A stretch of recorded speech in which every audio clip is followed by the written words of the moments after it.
welcome to Education दोस्तों. Today we will learn about Descartes' method. This is known as splitting of two-quadratic factors और resolving of two-quadratic factors.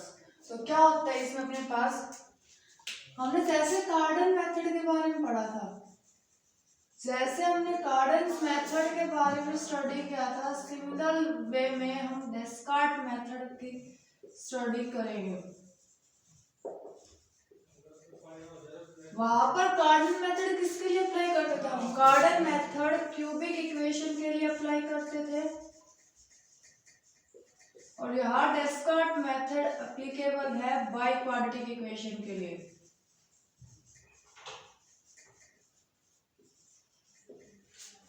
डेस्कार्ट method by quadratic equation के लिए applicable है, कार्डन method cubic equation के लिए applicable है. तो हम डेस्कार्ट मेथड के तीन टाइप पढ़ने वाले हैं. टाइप फर्स्ट क्या है? जहां पर second term is remove. Second term अपने पास रिमूव होनी चाहिए और लीडिंग कोएफिशिएंट 1 होना चाहिए. Must be 1. यहाँ पर कंपल्सरी है, लीडिंग कोएफिशिएंट मस्ट बी 1. किसमें? कार्डन मेथड के केस में आपके पास लीडिंग कोएफिशिएंट मस्ट बी 1 होना चाहिए. लेकिन जब मैं डेस्कार्ट मेथड की बात करती हूँ ना, तो 1 हो भी सकता है और नहीं भी, लेकिन कार्डन मेथड में 1 होना चाहिए. तो सेम प्रोसीजर है. सेकंड टर्म कार्डन मेथड के टाइप फर्स्ट में भी रिमूव होनी चाहिए और डेस्कार्ट मेथड के टाइप फर्स्ट में भी रिमूव होनी चाहिए. Leading coefficient must be 1 in case of Cardan method type first, but in case of biquadratic equations method Descartes, leading coefficient should be 1 और 1 हो भी सकता है और नहीं भी. तो यहाँ पर टाइप फर्स्ट हम डेस्कार्ट मेथड की लास्ट क्लास में पढ़ चुके हैं. आज हम पढ़ेंगे टाइप सेकंड. टाइप सेकंड में कार्डन मेथड में क्या था? सेकंड टर्म प्रेजेंट,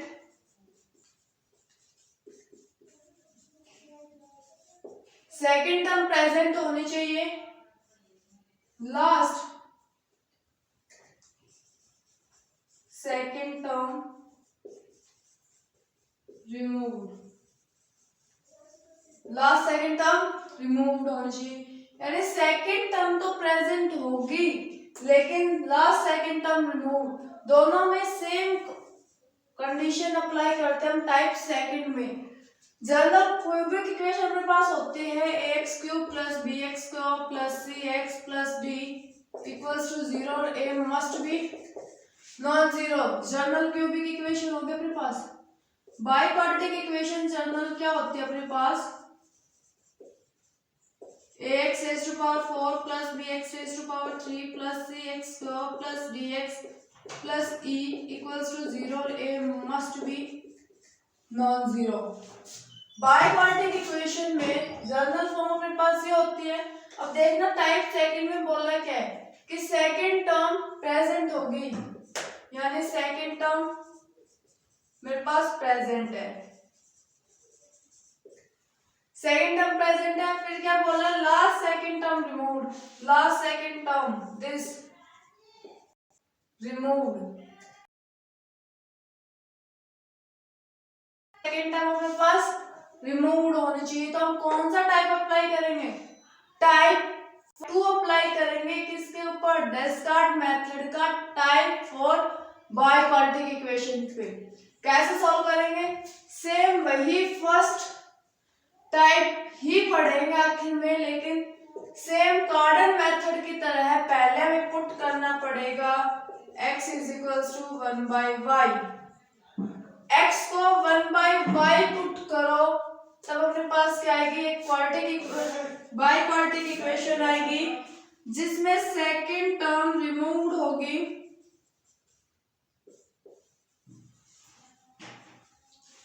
सिर्फ सेकेंड टर्म रिमूव्ड होगी, लास्ट सेकेंड टर्म प्रेजेंट होगी.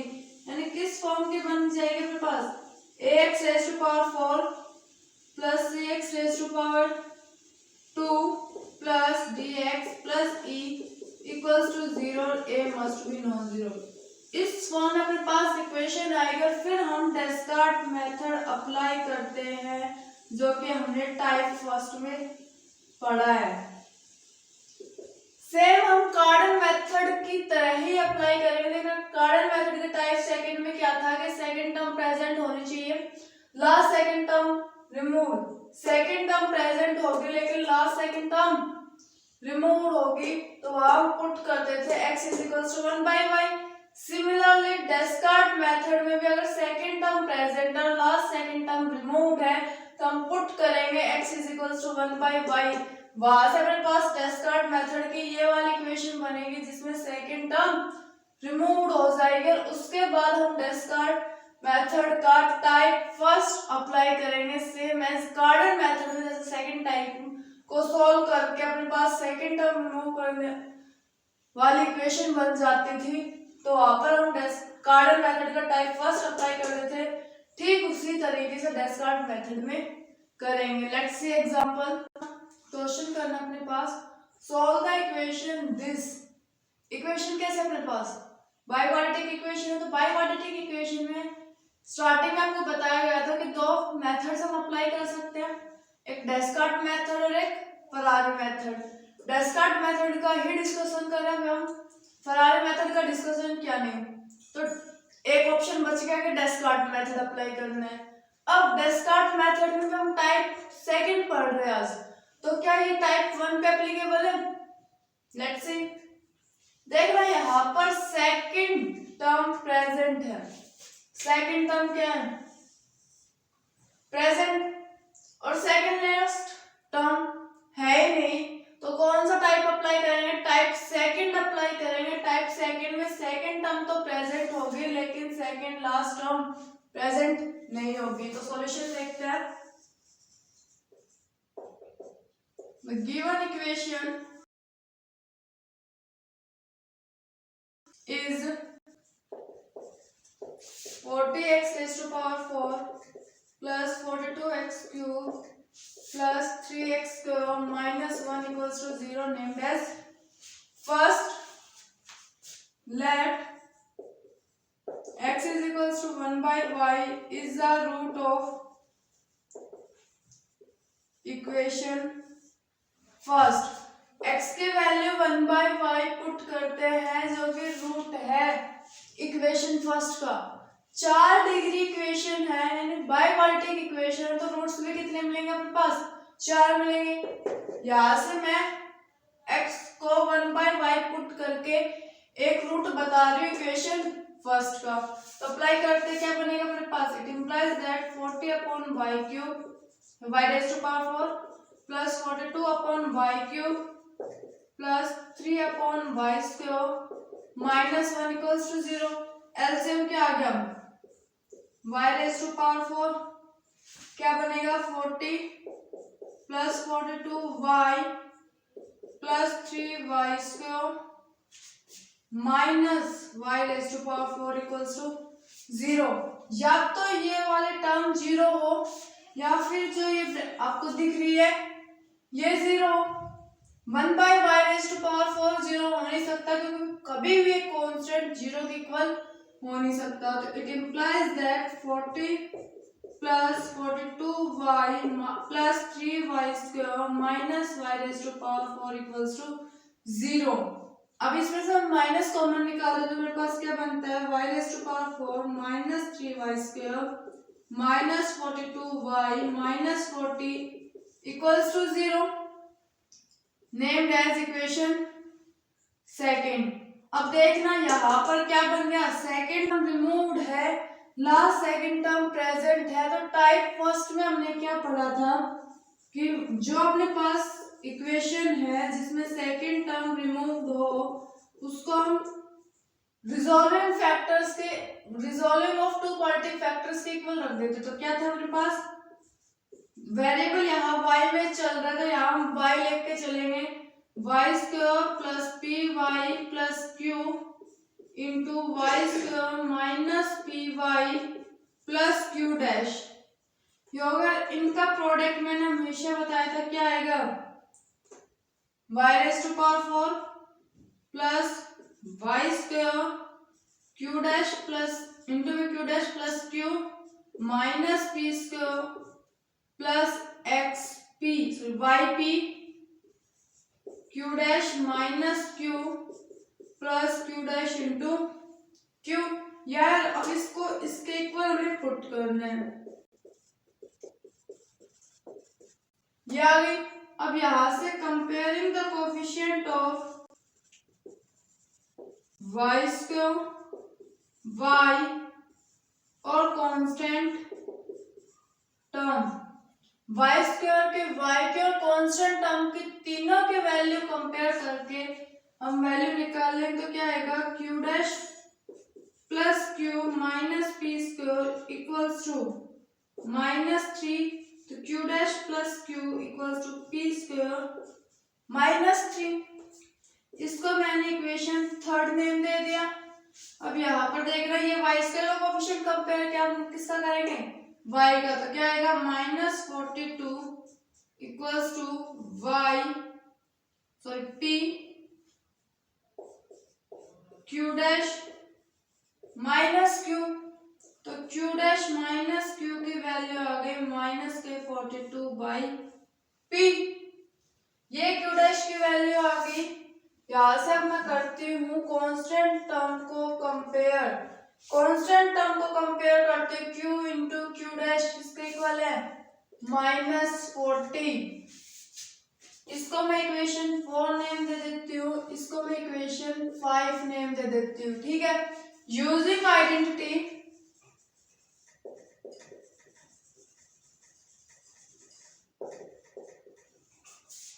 क्यू डैश माइनस क्यू का whole square equals to Q dash plus Q का whole square minus 4 Q into Q dash. अब यहां पर देखना कौन सी इक्वेशन यूज करूं मैं, फोर्थ, थर्ड और फिफ्थ। इन इक्वेशंस का यूज करते हुए मैं इस इक्वेशन में वैल्यू पुट करते तो देखना क्यू डैश माइनस क्यू की वैल्यू माइनस 42 अपॉन पी का whole square equals to p square minus 3 का whole square minus 4 into minus के 40। ये अपने पास वैल्यू आ गई। अब इसको सॉल्व करते तो देखना क्या आएगा 1764 upon p square equals to p raise to power 4 plus 9 minus 6 p square plus 160। ये आ गया मेरे पास, क्या बन जाएगा 1764 equals to p raise to power 6 plus 9 p square minus 6 raise to p raise to power 4 plus 160 p. अब देखिए इसको मैं पी स्क्वायर इसको सॉल्व करते क्या आएगा p raise to power 6 minus 6 p raise to power 4 plus 169 p square minus 1764 equals to 0। इसको solve करते तो अपने पास फैक्टर्स क्या को हम by hit and trial method इसके वैल्यूज को पुट करेंगे। लेकिन उससे पहले क्या करेंगे हम पी स्क्वायर को टी पुट कर लेंगे तो अपने पास इक्वेशन क्या बन गई p raise to power 4 minus 6 p square t square plus 169 t minus 1764 equals to 0। ये मेरे पास इक्वेशन बन गई। अब देखना मैं इसमें हिट एंड ट्रायल मेथड का यूज करती हूँ तो क्या आता है अपने पास जो भी वैल्यू आएगी ना वो स्क्वायर होगी किसी ना किसी का, क्योंकि देखना मैंने यहाँ पर पी स्क्वायर को टी पुट किया है, यानी टी की जो भी वैल्यू मैं पुट करूंगी वो किसी ना किसी का स्क्वायर होगा, इतना कंफर्म है।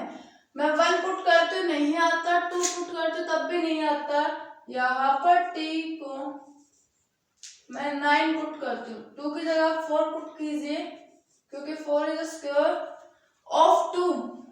तो टी को मैं 9 पुट करती हूँ तो मेरे पास ये वैल्यू स्पेसिफाई हो रही है तो ये मेरे पास t की एक वैल्यू आ गई 9, p स्क्वायर की वैल्यू क्या है 9, तो p की वैल्यू मेरे पास आ गई +-3। लेकिन मैं प्लस भी ले सकती हूँ माइनस भी, दोनों वैल्यू पे चेक करूंगी। अभी मैं पॉजिटिव वैल्यू ले लेती हूँ। अगर मेरे पास प्रोडक्ट -40 आ गया तो मतलब मेरा p की वैल्यू जो ली है वो सही है, अगर नहीं आ रहा तो मतलब वो अपोजिट साइन की वैल्यू आएगी। p की वैल्यू 3 आ गई। इक्वेशन 3 और इक्वेशन 4 में पुट कीजिए। यहाँ पर 3 का स्क्वायर 9, तो यहाँ से क्या बन जाएगा q डैश प्लस q की वैल्यू 6 और यहाँ से q डैश माइनस q की वैल्यू -14 बन जाएगा। जब मेरे पास दो इक्वेशन आ गई, इसको मैंने स्टार नेम दे दिया, इसको मैंने डबल स्टार नेम दे दिया। इन दोनों इक्वेशंस को सॉल्व करते तो मेरे पास एक बार q डैश की वैल्यू आएगी, q डैश की वैल्यू आते ही मैं q में पुट कर दूंगी तो मेरे पास दूसरी वैल्यू आ जाएगी। तो देखते हैं हमें कैसे क्या करना है। q डैश प्लस q की वैल्यू मेरे पास 6 है और q डैश माइनस q की वैल्यू मेरे पास -14 है। दोनों को मैं ऐड करती हूँ तो मेरे पास क्या आता है, ये cancel, 2q dash equals to -8, q dash की वैल्यू -4। अब यहाँ पर q डैश की वैल्यू -4 पुट कीजिए तो q की वैल्यू आपके पास 10 आएगी। दोनों का प्रोडक्ट कीजिए, -40 आ रहा है, मतलब मैंने p की जो वैल्यू ली थी वो मेरी क्या थी सही। अगर मैं -3 ले लेती कुछ ना कुछ डिफरेंस आता तो उससे पता चल जाता कि मेरे को p की पॉजिटिव वैल्यू लेनी है। अगर नेगेटिव लेके चलते हो आप तो मोस्टली केसेस में हम p की पॉजिटिव वैल्यू लेके क्वेश्चन सॉल्व करते हैं। q डैश की वैल्यू आ गई, q की वैल्यू आ गई और p की वैल्यू आ गई। अपने पास दो क्वाड्रेटिक फैक्टर्स थे, इन दोनों में पुट करेंगे p की, इसमें पुट करेंगे p की और q की वैल्यू। यहाँ पर p की और q डैश की वैल्यू देखना, इसको मैं इक्वल्स टू 0 रखूंगी और इसको इक्वल्स टू 0 रखूंगी। यहाँ से इसके दो रूट आएंगे और इसके दो रूट आएंगे, जो रूट आएंगे उनको मैं x is equals to 1/y में पुट कर दूंगी और वहां से मेरे पास गिवन इक्वेशन के रूट्स आ जाएंगे। देखते हैं, या पहले रिलेशन पुट कर लीजिए। Let's see how we do. मैंने y square plus p y plus q equals to 0 put कर दिया। देखना मेरे पास y में और x में क्या रिलेशन है। मैं y को मैं 1/x का होल स्क्वायर लिख सकती हूँ, प्लस p की वैल्यू मेरे पास क्या आई थी 3, p की वैल्यू आपके पास आई थी 3, q डैश की वैल्यू आई थी -4 और q की वैल्यू आई थी 10। ठीक है, p की वैल्यू मेरे पास 3 आई थी, y की जगह में 1/x पुट करती हूँ, प्लस q की वैल्यू 10 इक्वल्स टू 0। अब यहाँ से सॉल्व करना, 1/x plus 3/x plus 10 equals to 0। यहाँ से एलसीएम क्या आएगा, एक्स स्क्वायर, तो मैं क्या लिख सकती हूँ 1 plus 3x plus 10x square equals to 0, क्योंकि 1/x एक कांस्टेंट है, कांस्टेंट कभी भी 0 हो नहीं सकता। तो यहाँ पर आप इट इम्प्लाइज द सिंबल जरूर लगाएंगे। अगर ये नहीं लगाया तो मतलब आपका 1/x स्क्वायर भी 0 है। ठीक है, तो यहाँ से मैं इसको क्वाड्रेटिक फैक्टर फॉर्मूला से करती हूँ तो क्या आता है -3 प्लस -9 -40 अपॉन 2 इंटू 10, तो क्या आ गया -3 प्लस -31 आयोटा अपॉन 20। दो रूट से यहाँ से आ गए। अब एक इसको सॉल्व करते तो कैसे करेंगे, y square minus p y plus Q dash equals to 0। y की जगह सेम 1/x पुट करेंगे तो 1/x square minus 3/x minus 4 equals to 0, तो यहाँ से बन जाएगा -4x² minus 3x plus 1 equals to 0, और ये इंप्लाई करता है ये 0 है ना कि 1/x² 0, क्योंकि 1/x² एक कांस्टेंट टर्म होगी। क्वाड्रेटिक फॉर्मूला यूज करते हैं हम, इसके रूट्स निकाल लेते हैं। 3 plus minus 9 plus 16 upon 2 into minus के 4, यहाँ से x is equal to 3 plus minus 5 upon minus 8। अगर मैं प्लस लेके चलती तो x की वैल्यू आएगी -1, और माइनस लेके चलती हूँ तो 1/4। दो रूट्स मेरे पास ये आ गए, दो रूट्स से आ गए, तो क्या लिखेंगे लास्ट में? Roots of given equation are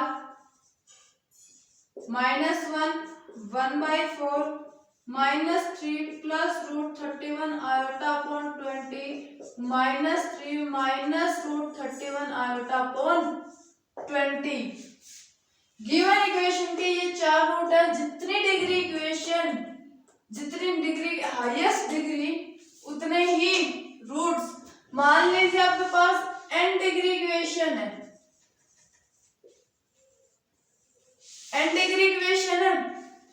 तो रूट्स कितने होंगे इसके?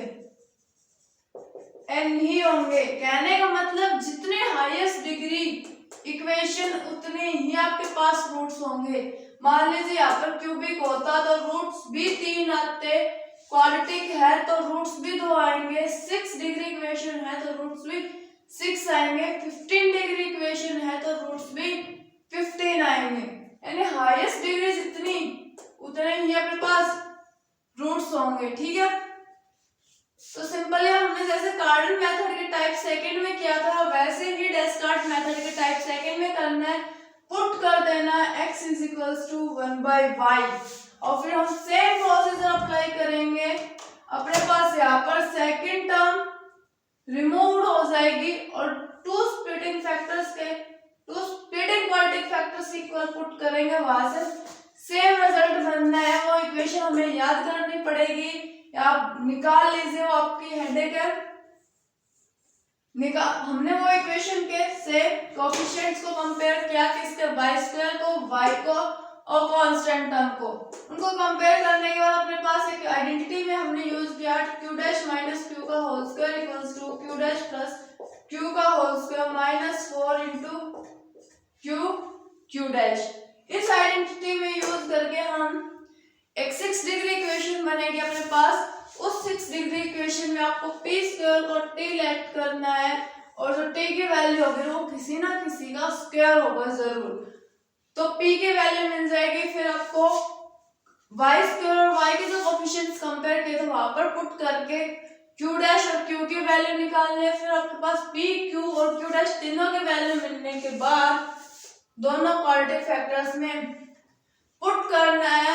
सिंगल सॉल्व करेंगे और इक्वल्स टू 0 रख के हम सॉल्व करेंगे, तो एक में 2 रूट आएंगे, एक में 2 रूट आएंगे, और चारों रूट को फिर लास्ट में हम लिख देंगे।